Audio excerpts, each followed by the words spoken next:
All right, so we've got our array, and our array is, we said it was 1, 2, 3, 4, and we're curious with the indices, right? So the first thing we can, so so the iterative solution is trivial, right? Because the iterative solution is we just use a for each and keep track of the element and the index, and we just multiply that and keep it running on a total sum. So let's think about recursively. So recursively, we have some function that takes in our array. What else might be helpful for us to pass in with our array?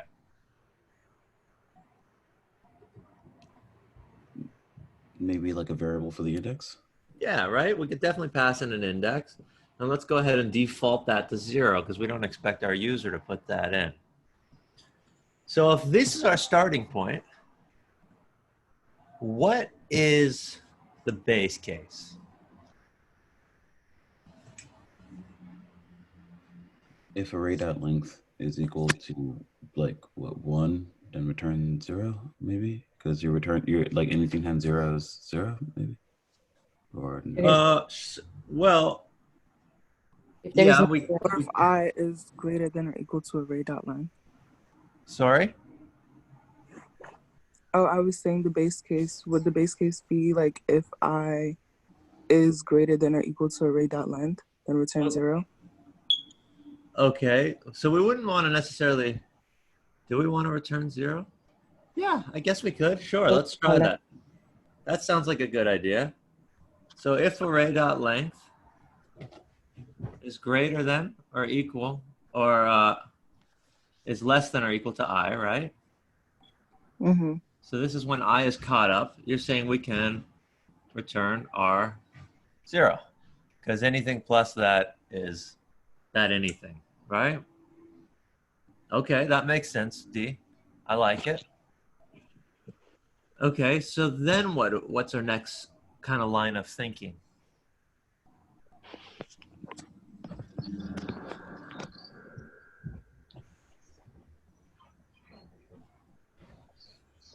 You mean for another base case, or just what should we do next?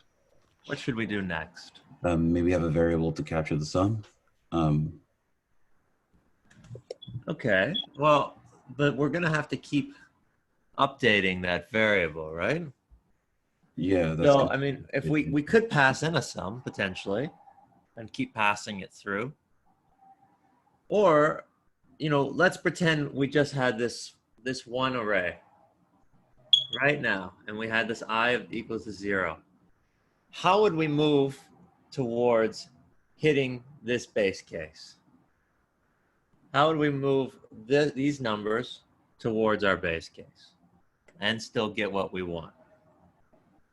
Show our base case.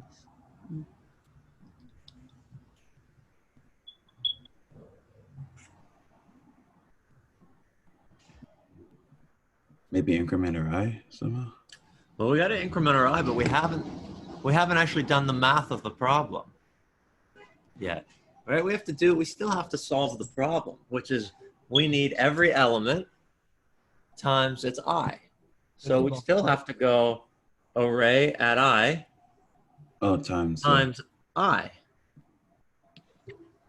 plus, and then you said we should increment I, right? So we could just say, we could recall our function at plus I, or I plus 1, right? We'll just do that, I plus 1.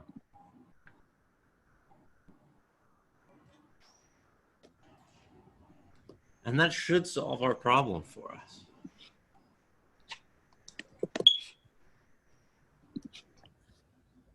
Right, it's just a little bit of our math. Is this the same logic that we'd be doing in a for loop or in a while loop, but we're just doing a plus the rest of this call, and we have this nice base case. Thank you, Ujwagabasi, for that one.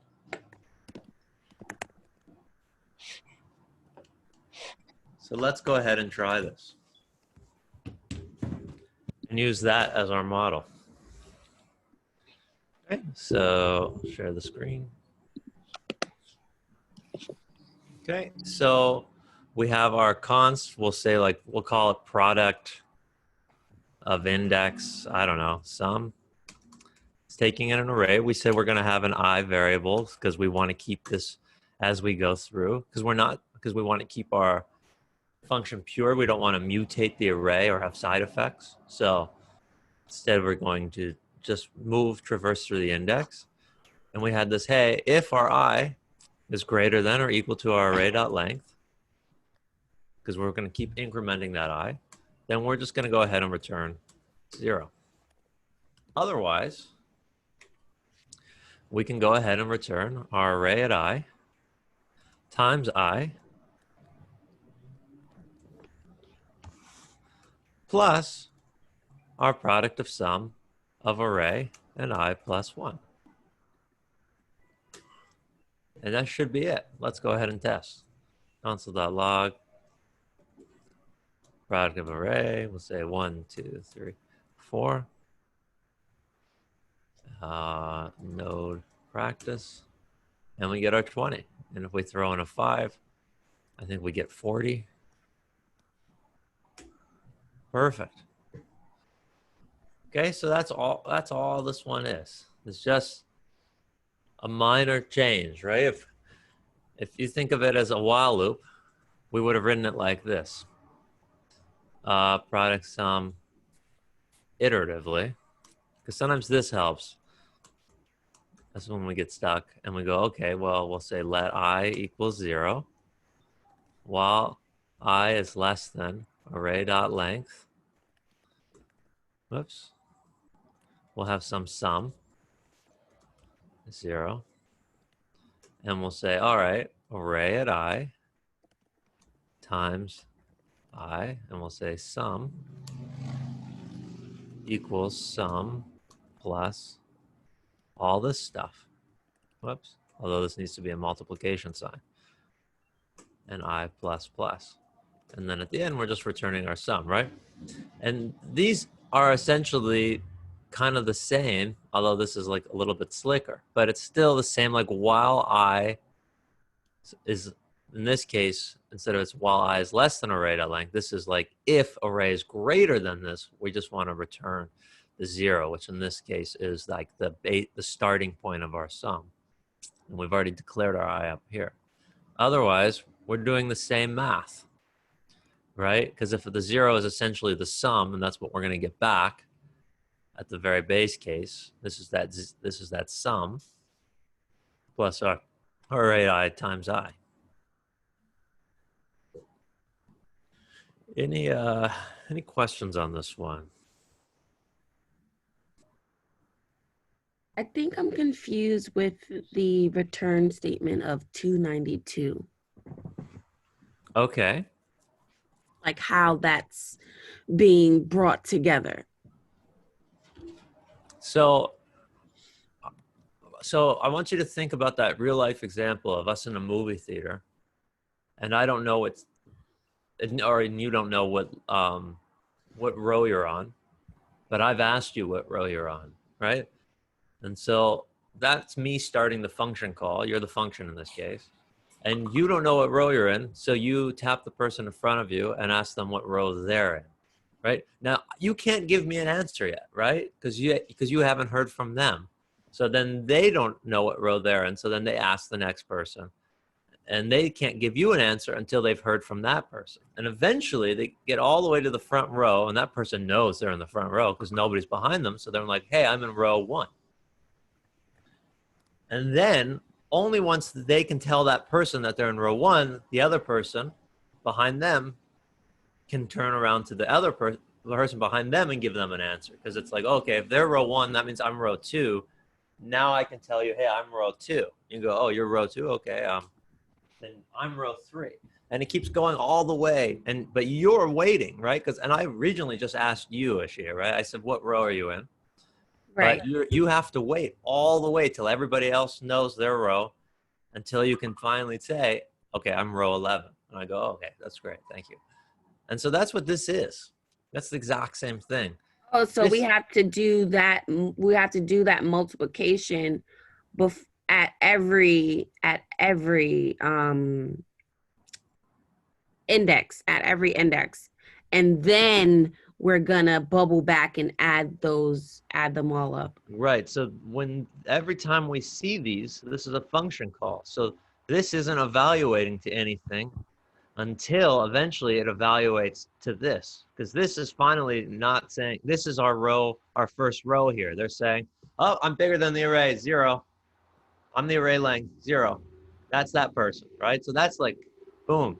And once that happens, then this can run together, and then that's going to return to the line before. So it's going to kind of bubble back up. And that's how all recursion problems work. So let's walk through it on a whiteboard.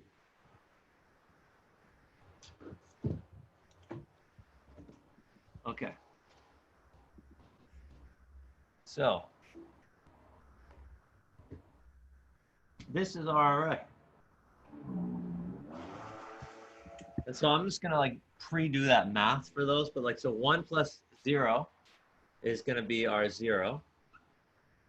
And we're gonna say plus whatever we get back from our array at, we'll say 1 at this point, because this is what our I is, right? And so this isn't ready to return, even though we need to return. So now we're going to go into this function call, and this is going to be 2 times 1. So this is going to be 2 plus whatever we get back from array at 2, right? And we're waiting for this return, and because until we can't finish this line until this is already returned. So we have to wait. So now this one isn't ready to finish yet either, right? So now we're going to be returning our 6 plus our next call, which is our array at 3. But this line still can't return because we have to evaluate this function. So then this is going to be 12. So return 12 plus our array again, this time at 4. And this has to wait for this to actually evaluate to something concrete, not a function call, right? So then in this function, we end up just returning 0, right? Because that's our base case, because our I is 4 now. So if that's 0, that's what this evaluates to. So this can become 0, which means this is now concrete numbers, right? It's not waiting anymore. So now we have this evaluates this returns 12. So our array at 3, this can evaluate to 12, right? Now these are both concrete. We're no longer waiting, so we can say, okay, well, this returns 6 plus 12. So that's 18. So that's what array at the 2 evaluates to, is our 18. Now that these are both done, these can do its math and be 20, which means our function of return 0 plus 20 now, this can just return it's real math now. So now we return 20, and that's our answer, because it doesn't have anyone else to send that to, just to us. Okay, I get it. Great. Yeah. That's great. Can you just show the iterative one really quickly? I'm getting it undefined. Oh, maybe, well, I might have wrote it wrong. I didn't test it, but let's see. Oh yeah, I'm missing the return sum. Let's see here. No, yeah, that works. Yeah, yeah, you have to return from your functions, or it will be undefined. So if you get undefined, that should be a red flag of you're not returning. Okay. Okay, let's see what some other last minute reviews. All right, let's do another little problem. Let's write a function that takes in a linked list and returns the number of nodes in the list. Okay, and let's just do this over the next 10 minutes. Okay, any questions on that?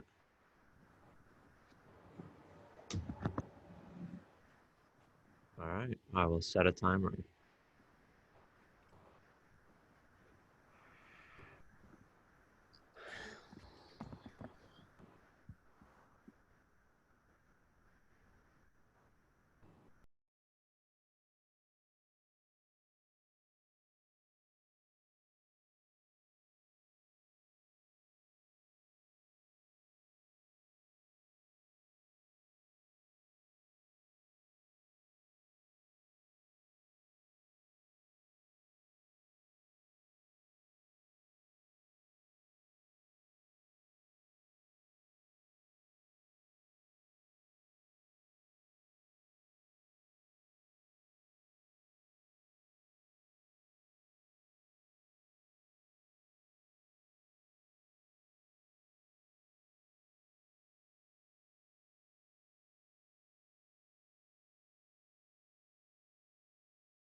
All right, all right, all right, all right. How did we do on this? Let's launch the poll.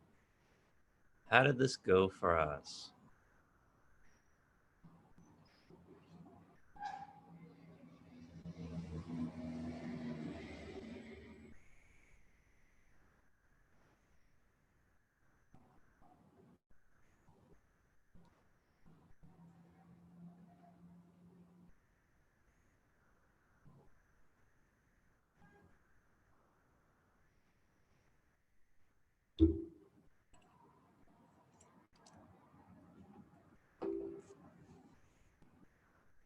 All right, still getting in a few more responses. I'm going to end the poll. I'll share our results. We're still living in the world of 3.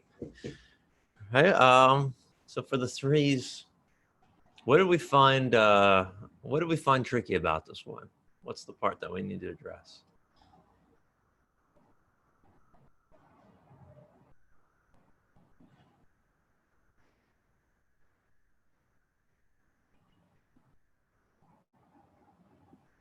I think for me it was like setting like the while statement and then the conditional, like what I actually wanted to do. Okay. Okay, so the while statement and the conditional. Okay. Yeah, because like right now it's running in an infinite loop. Okay, I see. Gotcha. Anything else from anybody? All right, so for these types of problems, whenever we're dealing with linked lists, the first thing you should be thinking about is pointers.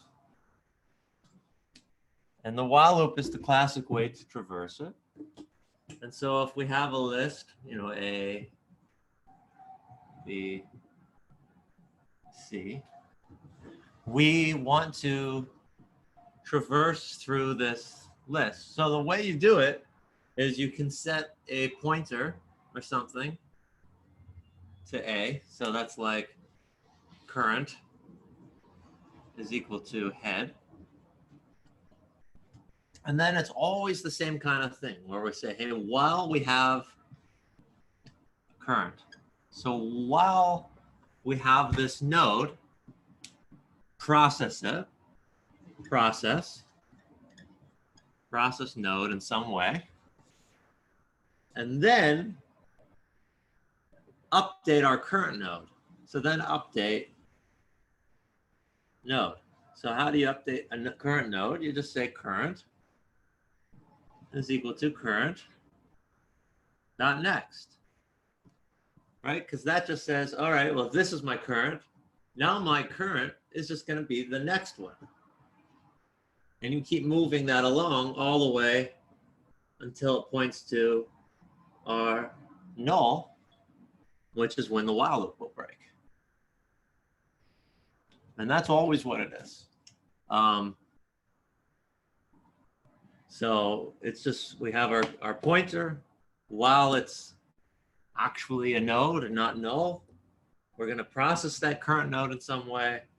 And then we're going to update it to be our, so that our current is what our current was, dot to its next. Any questions on that? Okay, so Corey, if you're getting back one less than the actual number of nodes, does that mean that it's not recognizing the first node? Possibly. And it just means you've either got it so it's not recognizing the first or the last. I'm not sure. Okay. Probably. You're probably just skipping one. I'm sure it's really minor. If you're just one off, that's a good thing. I mean, like, you know, because it's probably really just a minor mistake. So here I've built this node class from the other day. Just has a val and a next, and then we're stringing some things together.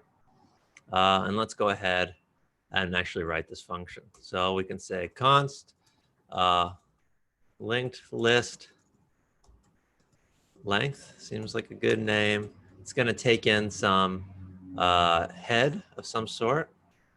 Yeah, I'm calling it head there. Oh, well, it doesn't matter. And I'll say, all right, so I'm going to let my current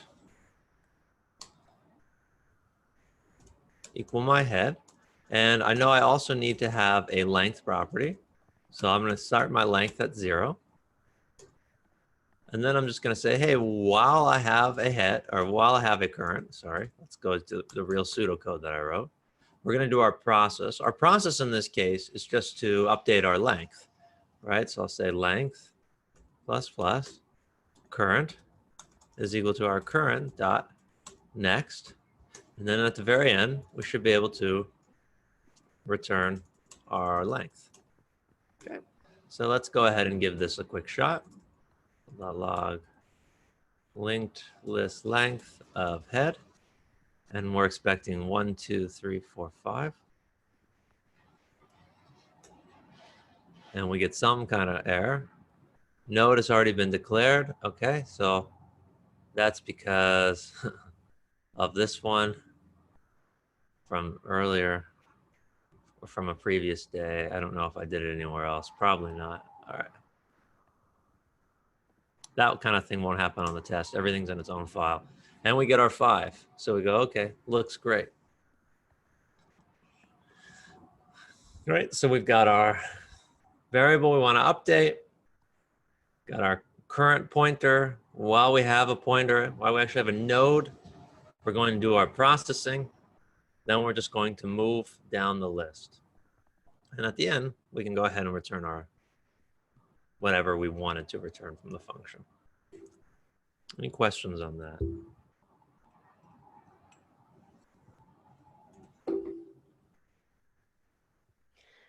So you're doing the current, you're setting the resetting current to equals current dot next inside of the while loop.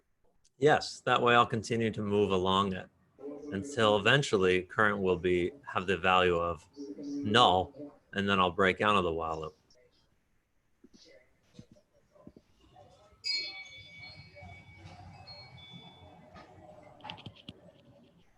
Corey, I have a question. Maybe it's silly. That's okay. Yeah, what's up? I'm not sure like why. I was thinking like just to return current dot length instead of. Yeah, sure. Is that possible or is? So the reason that's not possible is because these are each node, right? And so our node has this value property and this next property. And as far as the nodes go, that's the only properties they have at the moment. I mean, we could give them more properties, right? That's within our control. But at the moment, this is all they have on them. And our linked list, since it's just tied together through their nexts, we don't have anything with a length property. Now, potentially, I could say something like this. I could say like current dot length is equal to 0. I could do that. And then instead here, every time I did a next, I could say current dot length. Well, I'd have to keep track of what it was. Honestly, it would be kind of messy. So I'm not going to do it because I think it'll be more confusing. But I couldn't return current dot length here. And the reason I can't do that is because it doesn't have a length property. Our current, here, I can show you what our current looks like, right? Our current is going to be null by the time this is over. Oh, sorry, let me log that one back in. So because our while loop is dependent on this is happening while we have a current. And at the very end of the list, it eventually is going to point to this null because it won't have anything at its next. And so as we're going through it, eventually when this hits null, that's what our current is. So we can't call length on null. But even if we had a node, we don't have a length property yet either. And so that's why we're just creating this outside variable and updating that. Does that make sense? Yeah, it does. Thank you. Yeah, no problem. Corey, Yes. question, because I did it just like that, but I had an idea. Well, I'm not sure if it'll work. I know that usually when you traverse down like trees instead of linked lists, I know that you have something called like max depth and stuff. Is there like a funny way you can write max depth where it can solve this for you, and that way it could be like shorter? Well, that max depth is in, so I don't think that would be shorter for us, just because we don't have multiple paths. So max, when we're doing like that math.max kind of thing, Yeah. it's giving us the max of these two different options, right? It's like, do I want to eat potatoes or eggs, right? And so, but if there's only eggs, we wouldn't really say like, well, do you want to eat eggs or, right? Because you would say, well, is there anything else? And I go, no. And you go, well, yeah, I guess I'm eating eggs. Unless you're a diehard vegan, which I'm sorry, this example doesn't like perfectly align with your morals. But so we don't really care about that. But we could do it recursively, right? Let's think about how we might do this recursively. Right off the top of my head, it'd be like const. Let's just linked list length recursion, right? And we would be taking in the head. And we could say, hey, if there's no head, right? Maybe now we just return 0. Otherwise, I return 1 plus link list length recursion head dot next. And I think that will work. Oh, you forgot the T in 330. Thank you. Yeah, that won't work then. That might work. Right, let's see. Let's see if I can get lucky enough. Yeah. Right? Oh, Nice. Okay, cool. All right. So you could write it in a cleaner way. This is kind of using like I think the problem you're referring to, right? It's just like math.max of these two options. But in this case, it's just the one plus the next thing, right? So this is also totally valid. This will be a little easier for you to relate it to the problem that you'll be doing later on the test. Yeah, like I kind of like the flow of the code on 318 to 326, but like I figured like because when I finished it, I was like, is there like a cleaner way to write it? Oh, yeah, this would probably be the cleaner way. Yeah. Okay. Cool. Thank you. Yeah, no problem. Any other questions? All right, let's do one more that I think is a good thing to cover. So you are given an array of people. Okay. Each person object has a name and an age. Oops, I don't know what audio processing event is. Return the first person. You are given a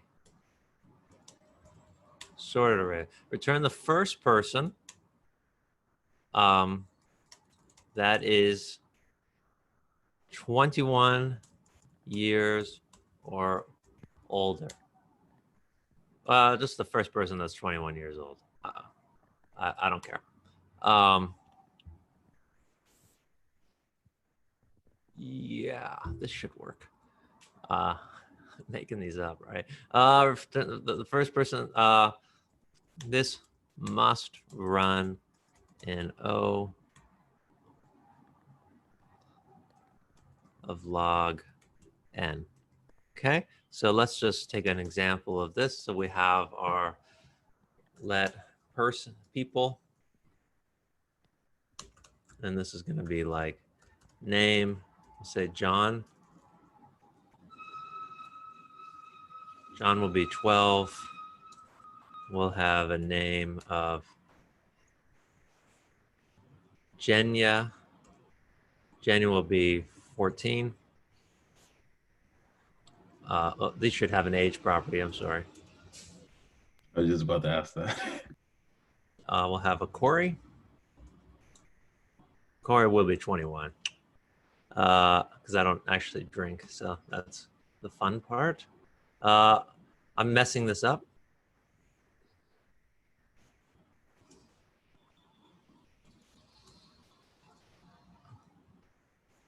And let's see, we'll also just do a I'm quick missing a name. comma after Corey. Thank you. That's for Billy Bob Thornton. And age, we'll say Billy Bob's about 100 years old. Okay. And let's actually add one more person. Let's add Steph. Steph will be 21 as well. Okay, and I return. This will all be in a Slack message, so don't worry. So that way you don't have to rewrite all this. Return the person in an object that shows the person and the index they occurred. So for this one, our output should look like this. Person, name, Corey, age 21, index 0122. Okay, any questions on that? Is the array sorted by age? Yes, that's a good question. The array is going to be sorted by age. Okay, and let's give ourselves 15 minutes. I don't want to go forever. And I will Slack this in our channel. And 6.4 web is what we're called. Also, this is a shirt. I don't think you guys have seen me wear this shirt. I got this in Khao Samui, Thailand. All right, cool. I love this shirt. It's very lightweight. No jokes. I saw it and I kind of wanted to like ask about it, but we got too into the review. I know. I just wanted to like share because I was really excited to wear the shirt. It was too cold when I came back from that break, and so I haven't worn it. Okay, so let's. Thanks, Henry, for wanting to ask about the shirt. Okay, so let's do it. Let's give ourselves. What did I say? 15 minutes. So let's do that. Okay, I will pause the recording. Alrighty. Let's do a quick poll. Let's see how this one went for you. In the poll.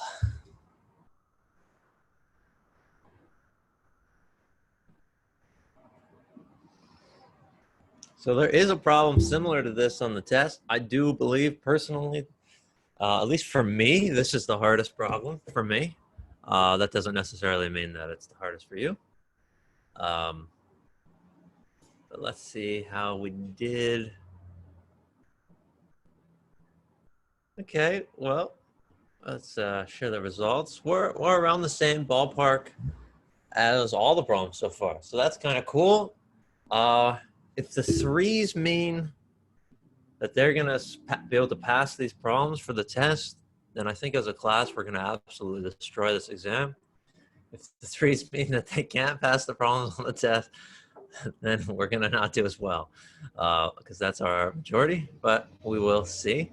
So let's talk about this problem. What was our hardest parts? What were some of the concerns? Talk to me.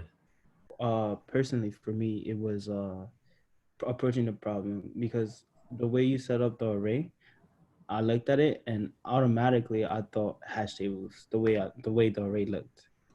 So then I was confused because I didn't know when I was writing the hash tables. I was just like, all right, so I'm doing the hash tables and how am I like? I was thinking how was I gonna approach this, and then I reread the question again, and then I saw that you wanted it in log n. So then I was like, oh shit, like not hash tables, and then it hit me. It was a binary search. Nice. Like, okay, yeah. Redo it again, and then, but if I had more time, I probably would have solved it. But yeah, that was you spent the first while solving it in a different way. Yeah.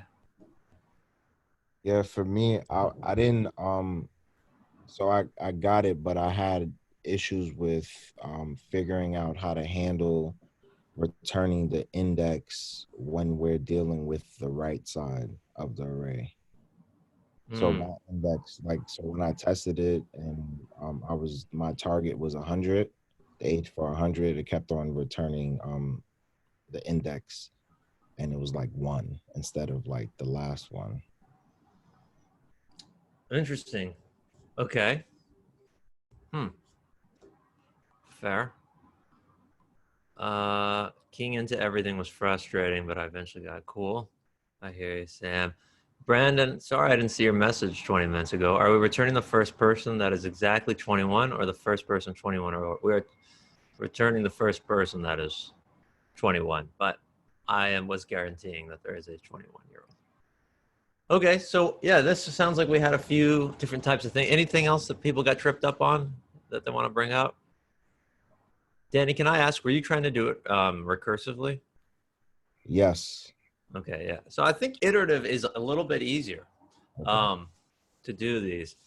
Also, I will say, like, I think we had trouble understanding this problem a little bit. Like, not that like we couldn't solve it. It seems like a lot of the issues stemmed from kind of reading the problem, right? So for this one, if you see a problem that's sorted array, first thing to think, binary search.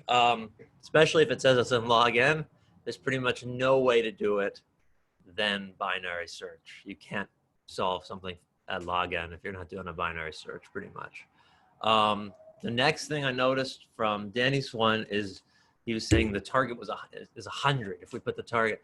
So this problem did not talk about a target. This problem has the same target every time, which was that we were looking for 21. Yeah, I wouldn't have gotten binary if Marvin didn't ask if it was sorted. That was a huge hint for me. Yeah, exactly, right? As soon as they say sorted.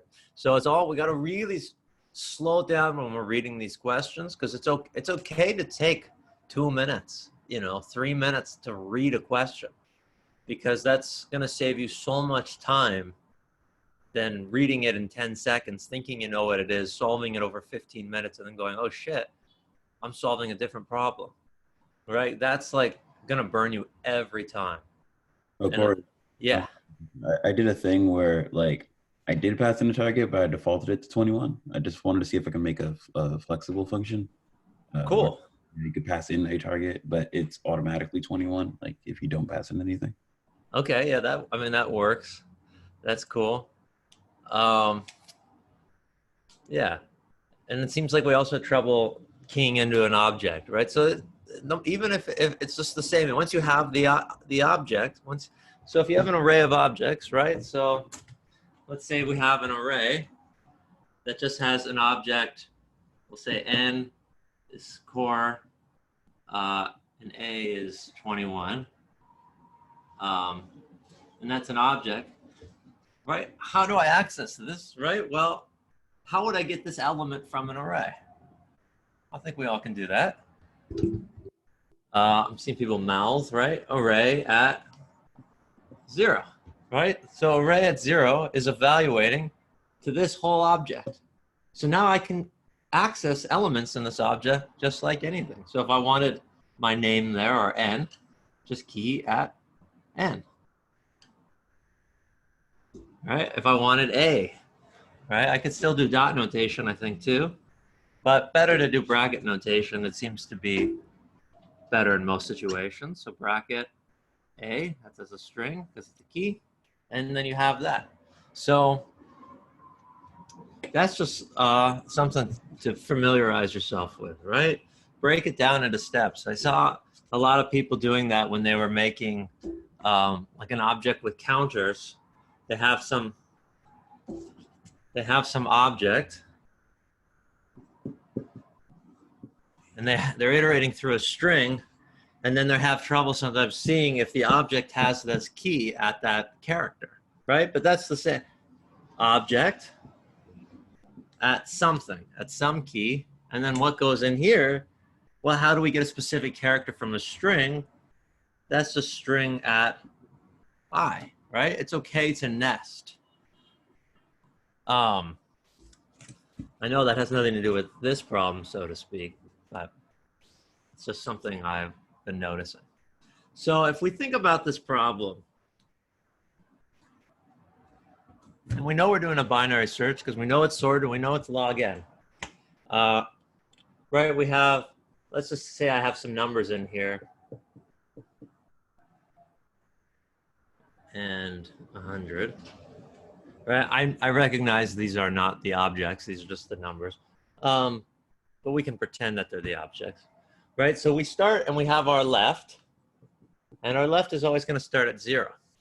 We also have our right. And our right will start at the array length minus 1 because we want to start here, here, and here.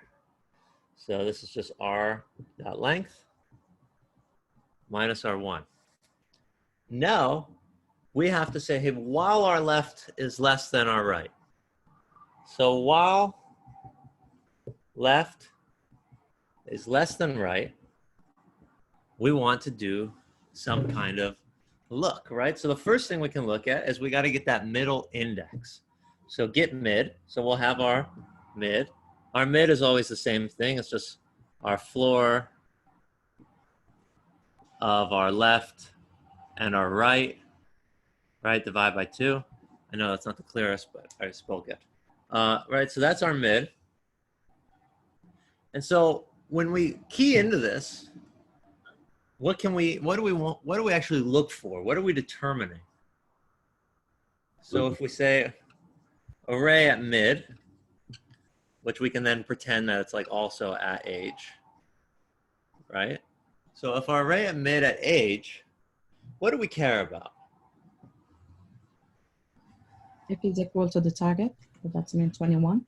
Okay, so I like what you're thinking, right? So we have kind of this built-in target, but we don't care if it's necessarily equal to the target because I could have this 21 or I could have this 21, but the problem requires me to literally have this one.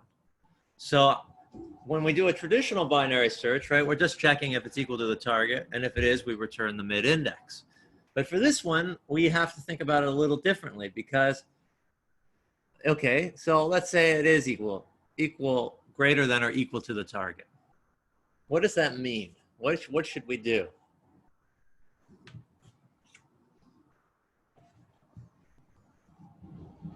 Well, if it's equal to the target, aren't you returning like that object with the name and the index?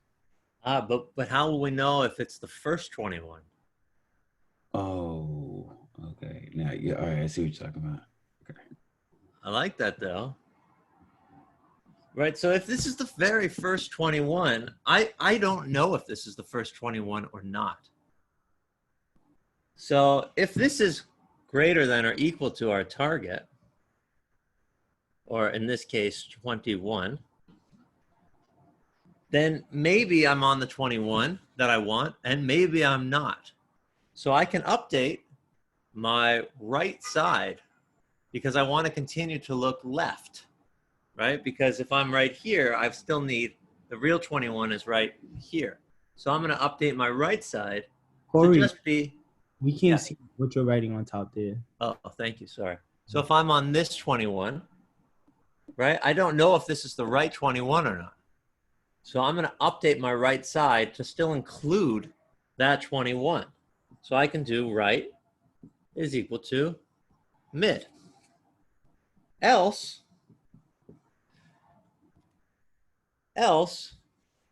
if I'm less than 21, what does that mean? If you're less than 21, you're going to have to go left. Yeah, it means, well, I'm going to have to search right. You're going to have to search right, my fault. Right, I'm going to have to search right, but what does it also mean about that element? Wait, repeat the question again? What if I'm on an element that's less than 21, what does that mean about that element? All right, so the array is sorted. That means if you're less than 21, you're going to have to go to the right. That means that's where I'm going to have to go, but what does it mean about the element that I'm on? it's less than 21. Sorry? Less than 21. It's less than 21, right? So that means it's definitely not the answer, right? That element is definitely not it. And like Henry says, we got to search to the right. So I'm going to add my left equal to my mid, but I'm also going to do +1 on this side because I'm sure that this isn't the right element. I'm not doing that on my right side because it might be the correct element. So with that in mind, let's try to program this out. So we'll go to our desktop, and I'm calling this function first to drink. And we said we're going to start with our left and our right. So we have our left. And I think I'm just going to stick with iterative on this because it really is going to be easier than finding it recursively. And I'm going to say let right. And I'm going to say people dot length -1, sorry. Okay. And so now we said we were going to have some while loop. So, hey, while our left is less than our right. Question. Yes. You're not gonna set up a middle variable? Sorry? You're not gonna set up a middle variable? So the middle variable is going to be changing with every iteration. So I'm just going to find that mid as the first thing I do in my while loop. Ah, okay, gotcha. But you're totally right. I definitely need the mid. Let's go ahead and make that now inside the while loop so we get a fresh one with each iteration. So our mid is just going to be math.floor, left plus right. Be careful of order of operations, right? Divided by 2. So I put it in those parentheses. And now we can do our check here. So we said, hey, if we'll say people at mid. So this is currently an entire object, right? So if I'm curious about the age property, I can just go ahead and key at age. So if people at mid at age is equal to, let's say, or we said if it's greater than or equal to 21, then, well, I know technically if it was greater than, it definitely couldn't be our answer, but whatever, it's going to be all right. But if we are on the 21, we don't know if we're on this 21 or on this 21. So I don't want to just say, because we are going to have to go left, so I will have to update my right. I don't want to just say mid and -1, because then I would be passing this. Instead, I want to still include it in case I happen to be on the right one. So my right will be mid. Else, it means that it's less than 21. So that's for sure not right. So I'm going to update our left side to be mid +1. So eventually this while loop will break. And when this breaks, we will be left on the 21 for our right side.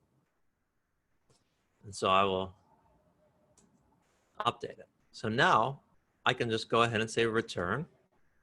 And I can create the object I want to return and say person,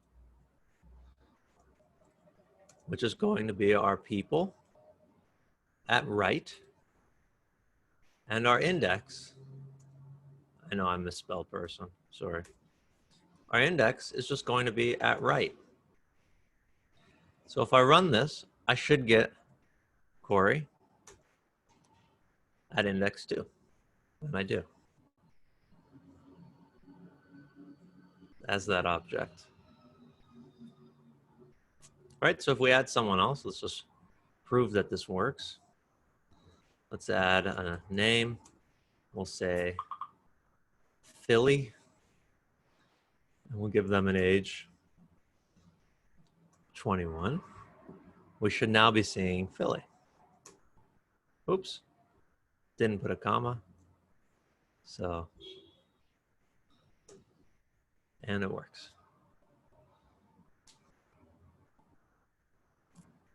All right, if I remove Jenya, Philly will now be at index 1. And so it works. Any questions on this one?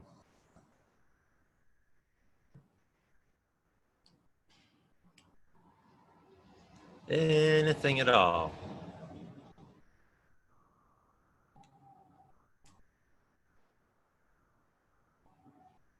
So we did the less than and equal to, less than or equal to, oh, greater than or equal to include the 21 as well as like, because we didn't know which one was the correct 21, right? That's why we did that, right? Yeah, yeah. In this case, I'm pretending more like, I guess it would be the first to drink.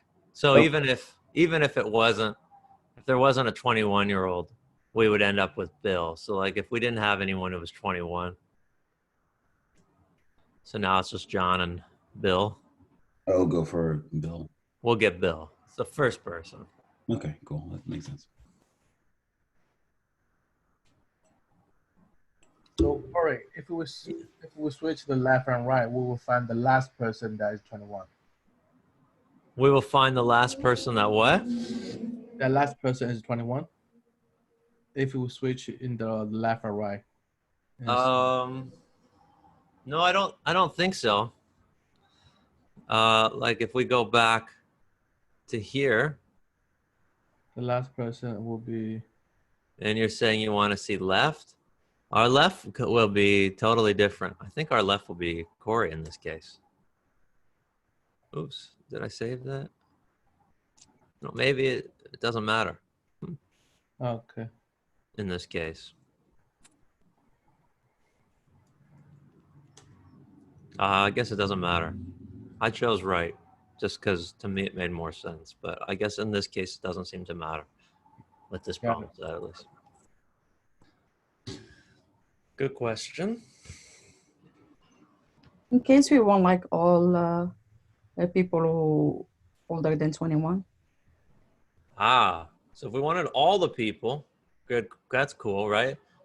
I could change this because now I have my right index,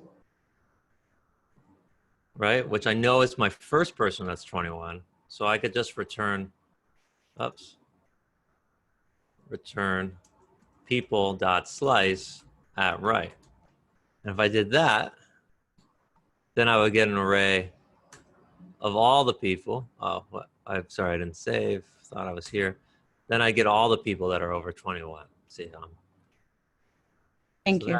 That would work, but slice is still like kind of it's technically still an operation. So at this point, you wouldn't necessarily need to do a B search to find that spot. You could just probably iterate through it. But yeah, but that would be kind of cool. Let's just go back.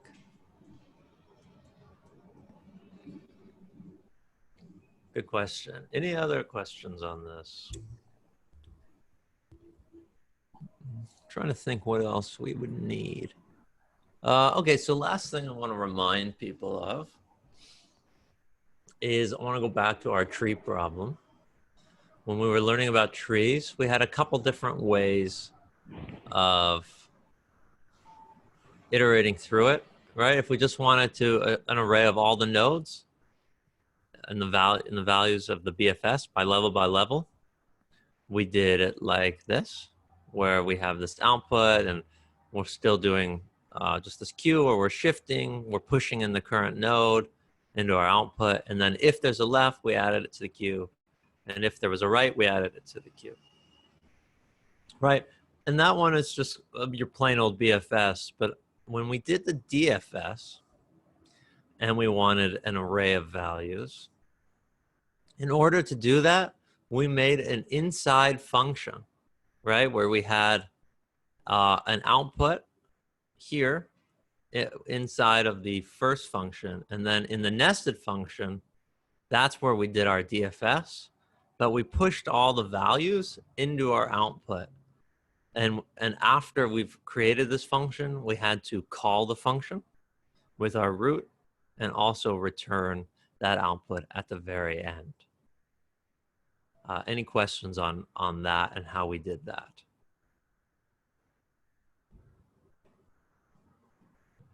I reckon that would be a good thing to know. Any questions at all?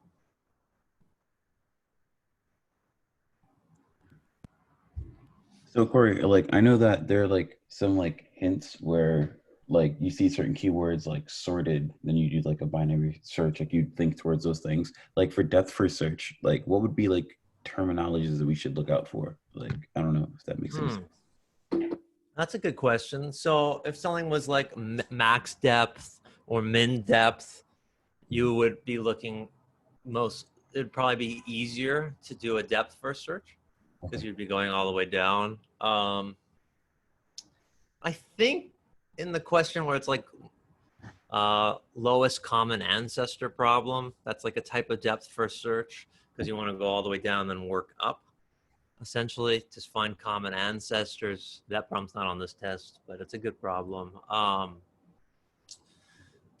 If it's up for however you want to, like, traverse it, like maybe it just finds the sum of everything. Like, that's a depth first. I solved a hard lead code problem last month where it was talking about find the longest path in the tree. And that doesn't just mean from root to leaf. It means literally the longest path. So you can go up and all around, and it was actually the greatest sum value path, I think. It was a really hard problem. But I used a depth first search for that as well. If it was a reverse Polish notation type of problem, you would so if it's a math, like if the tree is somehow representing mathematics, right? Because there are trees. There is a problem out there that exists where you have trees. Like, how do I even make a tree? Let's see. Let's say I do plus sign, and that's one node, and then I have a 3 over here, and I have.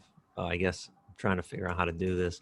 Like a minus sign here, and then I have a 6 here and a 4 here, right? This is 6 minus 4, which is 2, plus 3 is 5. So this is like a mathed kind of base tree.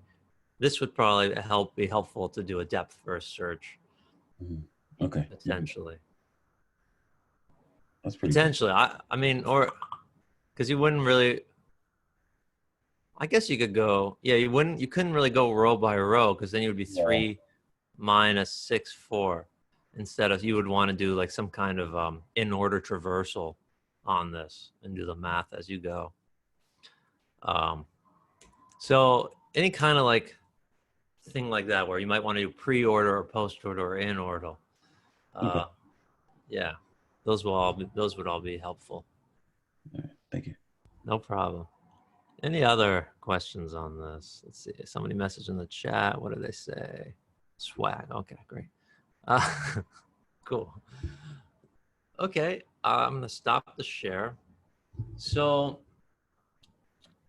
that's all I have planned for today, for the required part of lecture. I will hang around and answer any questions, miscellaneous or anything that people may have. If you don't want to stay on, you definitely don't have to. At 2 o'clock, we will meet back here at this link. And then I'll just release the test and then you can get off the link. I guess, I'll probably say this all again in 2, but I'll say it now just to be repetitive. The test is completely closed book. It's part of it is on Canvas, part of it is on in a repo. So the Canvas stuff is like saying the time complexity of something, why the other one is like matching stuff, we may have already talked about. And then the repo part are a series of problems you will install. You'll fork it, you'll clone your own repo, you'll run an npm install, and then you can run npm test to actually run specs on the problems, and you'll be graded on how you perform on those specs. I'll also be looking at coding and like if a problem says something has to be solved in log n or has to be solved recursively, even if you pass the spec, if it's not done in that way, you probably wouldn't get a point on that, if that makes sense. But you'll be able to see how you're doing as you do it. So we'll be grading on like passing those specs. We could like, it's not like a one and done type thing, right? Like, what do you mean a one and done? Like if we write the code on a specific question, we could redo it if we wanted to, right? Yes, 100%. Yeah. You can keep changing your code and everything. Those are just running specs. So as you code things, you can run the specs to see if you pass like a specific function or not. Each function is in its own file, and then there's like nine problems or something, or 7 problems. I think you'll all find it to be pretty fair, the test. And then you'll just submit a PR request, and then you will be done. Also, make sure you finish the Canvas one. Any questions on anything at all? Yeah, so we'll start the test at 2. You'll be done with the day whenever you finish the test. Must be finished by 6. Okay. No, it's today, Deja. Oh, are you asking about what we're doing tomorrow? That might be the case. Yeah, I'm asking about tomorrow. Got it. So the current plan for tomorrow. Okay. So the way I envision tomorrow is I have a few more technical interviews with people scheduled in the morning. There will be no check-in tomorrow morning. After lunch at 2 o'clock, there will be an optional review for the rest of the day. So yeah, I guess you don't have to come. You don't have to check in. I will be going over any questions anybody has on anything full stack related. So because Monday we will be starting the CTA, which is a comprehensive technical assessment. It's a fancy word for essentially an individual project that you should be doing alone. The project will be a full stack application, right? Front end, back end, Node, Express, Firebase, React, and hosting. Redux is an optional part of that project, but highly encouraged. This project you will be putting on your resume. So you want it, ideally, so you want to make this a good thing. Not everybody will have the exact same project, but the expectation is to work on that alone. You will have, I think, till the 1st is when I'll grade it. If it's not very good by then, you should still keep working on it anyway to get it ready for the resume. But if there's any questions about anything that has to do with any of that stack, tomorrow would be the day to ask me at 2 o'clock. Cool. All right, poll. Does this all make sense and seem fair? Let's relaunch the poll. Yeah. On a scale of 1 to 5, does this make sense and seem fair? Yeah. Definitely looking into the Firebase tomorrow.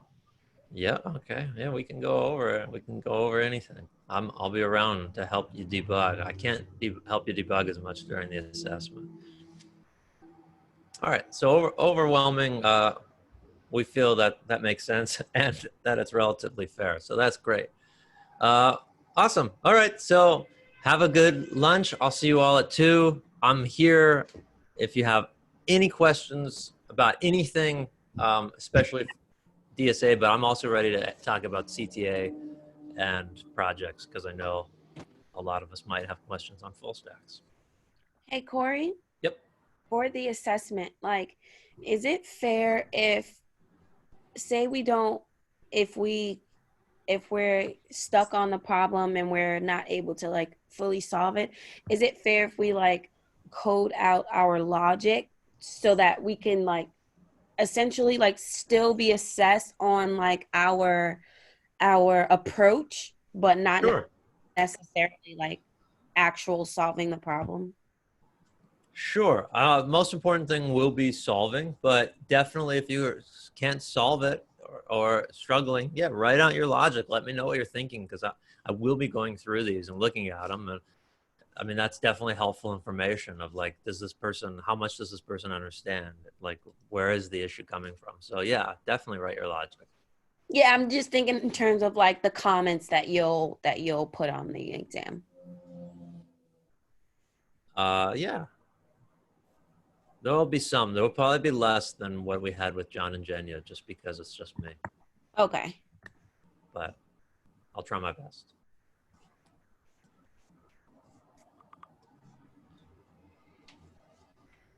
I don't know why I'm still recording.